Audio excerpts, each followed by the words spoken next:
apparently endorsing its handling of the current economic crisis. The UMP won the largest share of the vote of any single party, 29%, and that gives it 28 MEPs, as you can see there. The Socialist Party had a disastrous result, with its share falling by almost half, giving them just 15 MEPs. The Greens, on the other hand, and very much a reflection of what else has happened across Europe, had a very successful election, running the Socialists a close second. Turnout in the country was around 40%. That's the lowest ever in France for a European election. Well, earlier our Paris correspondent told my colleague David Eads that President Sarkozy will be pleased with the result.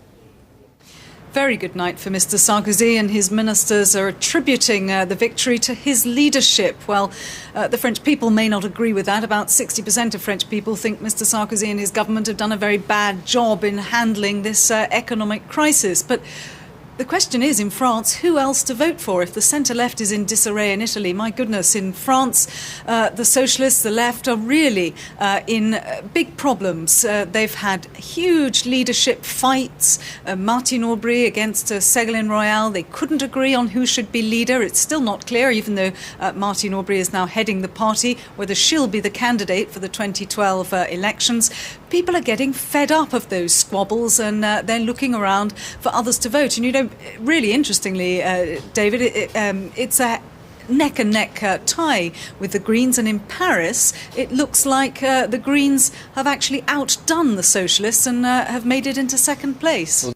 Emma-Jane Kirby reporting there from Paris. We're going to pause for a moment to get all the weather details with Rob McElwee. Hello. Now, Sunday had a stormy start in southern England. On Monday, nothing like that. It's a much, much quieter day. We're between two areas of low pressure. So sunshine will show, and there'll be a few showers, but there'll be light ones. However, that's only half the story. It was a cold start in southern England, cold start in Highland Scotland.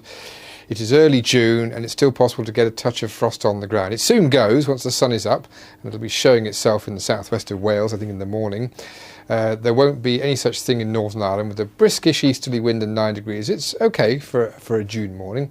Sunshine shows around in Scotland, but there's a northeast breeze. In fact, there's a northeast breeze for everyone, which seems to have turned into a semi-permanent feature, as you've probably noticed, particularly if you live somewhere down the eastern coast of England or Scotland. It's always been colder here because of this breeze, which just will not stop.